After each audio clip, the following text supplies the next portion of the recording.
look, someday I imagine, given my friend set and given my interests, maybe I'll just buy a ticket and it'd be a great thrill, right? But if I were a kid and I suddenly were just planted there every single night, guess what? You move one row back, it's going to feel like bad seating, you know? And this is why the children of very wealthy people, unless your father is like a Warren Buffett who insists that you actually work and this kind of thing, the children of very wealthy people often destroy their lives. You know, they destroy their lives because they haven't had to work to have all this stuff. And there's this huge cushion below them. In fact, my graduate advisor, they're almost swimming in dope and they're almost in the hot tub, but they've never been in the pool. And then they're down below baseline. And then it takes more and more and more. You know, that show. So is that genetic then? Sorry to interrupt you, but is that genetic, your baseline level for dopamine? Is that genetic?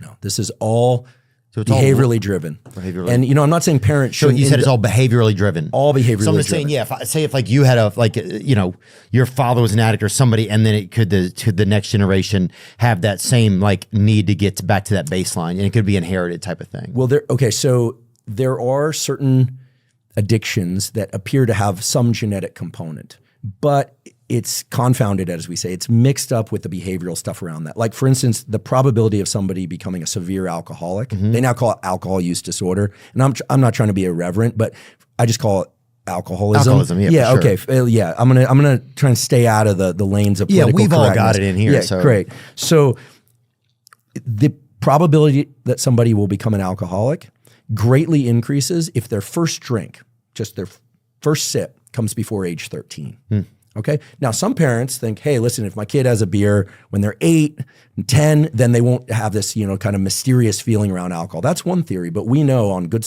statistics that drinking before the age of 13 greatly increases the probability of becoming an alcoholic. So now you can imagine, in which households will that happen? Well, where they're trying to normalize high alcohol intake. So it can be both genetic and circumstantial. But do some countries then suffer with the higher alcoholism rates then? Yes. Even European ones? Yeah, Northern European countries, especially in the winter. I have Northern European relatives, and I'll tell you, in the winter, they can drink up there. And it's dark, and you know, alcohol is a depressant. There's also about 8% of people have a gene variant that when they drink, they don't feel the same sedative type quality to alcohol. When you drink, the first thing that happens for everybody is your prefrontal cortex. This is like the part of your brain right behind your forehead. It's the part that sets context, like what's appropriate in different places. Oh, yeah. It inhibits you.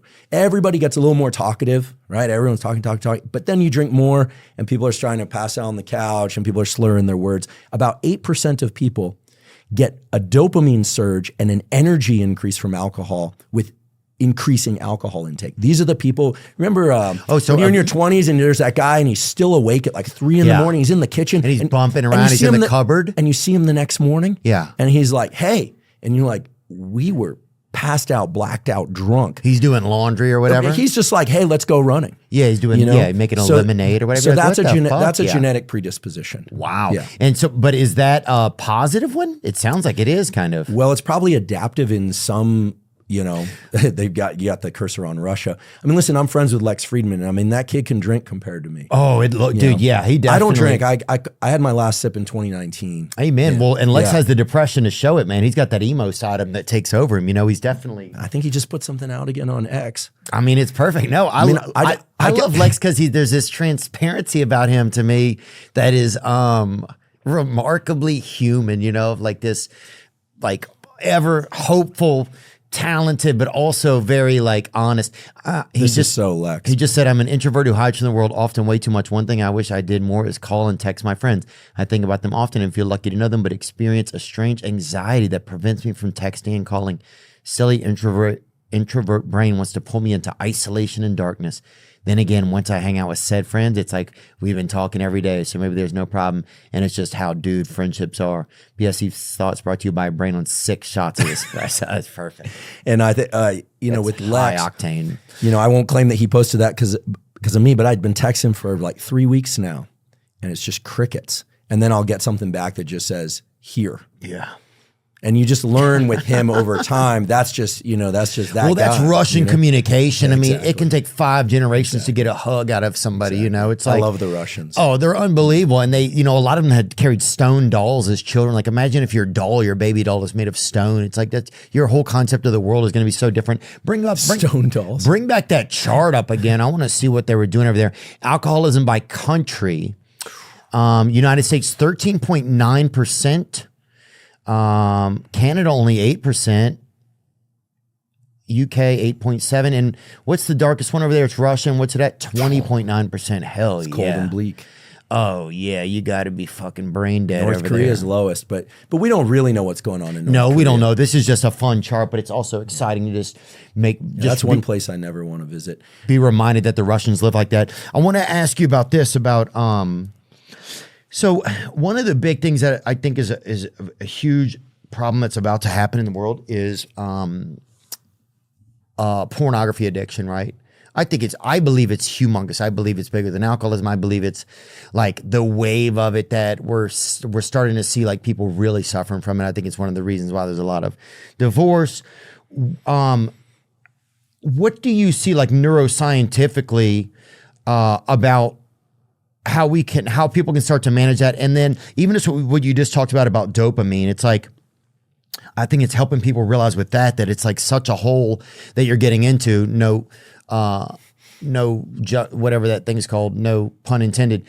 How can people start to cut that off for themselves? Is there anything they can do, manage, or do they have to get help if they believe that they're suffering from like pornography or sexual addiction? Yeah.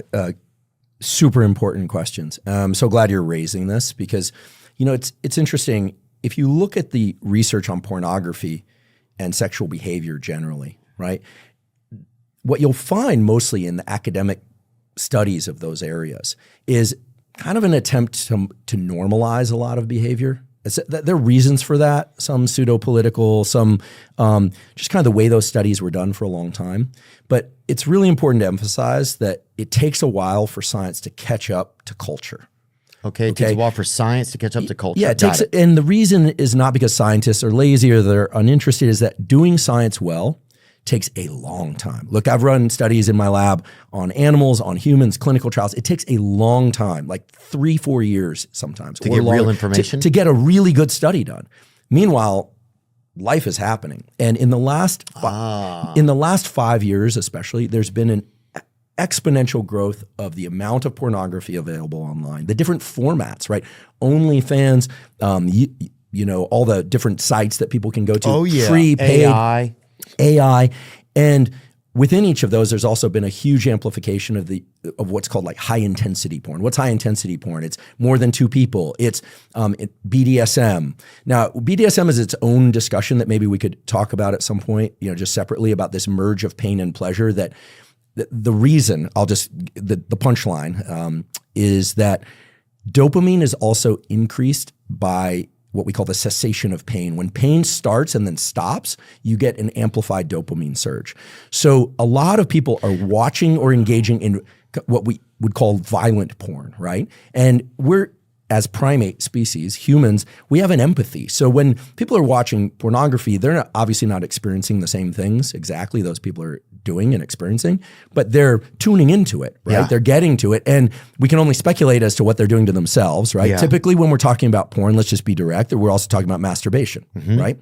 Typically when we're talking about watching video porn, sometimes it's women, most often it's men by a huge majority. Right? Oh yeah, the men are the one watching it. Yeah. Although, years ago I had a girlfriend, a woman I was dating very seriously, and she confessed to me that prior to our relationship, she had developed a porn compulsion. It wasn't an addiction. An addiction, again, is a progressive narrowing of the things that bring you pleasure. It hadn't taken her to the point where it was destructive, but she had the wisdom to cut herself off from it early on. Okay, so it does happen with women, but it's much more frequent with men. So here's the thing. We can think of pornography now as like the methamphetamine of pornography compared to the pornography of, we always hear about, like when I was growing up, drawings, the Playboy or the thing when I was a kid, like I'll confess, is for Didn't know I was going to do a confession, but they had those like sex education books where they were like sketch drawings in pencil. Oh yeah, bring them and up. When I was, probably 14, 13, I was like, this is awesome. Yeah. This was awesome. But it was about, teaching you basically about sex. It was teaching you about body parts. And that was, for sure, man. Pencil drawings. I can't believe we're looking this up. No, it's interesting because I think a lot of people probably. If you do pencil drawings, who knows what kind of freaky stuff's going to jump up here. No, we have a blocker on, I'm pretty sure. These are. Yeah. There we go. So had some, see, human loving. This is very different than today's porn. Sex right? and I love how they used to call it human loving. Human loving. That's nice though. There's something, at least it makes more sense. It puts even your head into something, instead of like Britney's butt world or whatever, which takes it to a whole different deal. And there was no discussion whatsoever of elements of pain or BDSM or power play. There you go. Yeah. Yeah. I mean, God, that's for a nice. heterosexual young male, the fact that they put her naked facing us as opposed to the guy on the other side, you're like, okay, cool.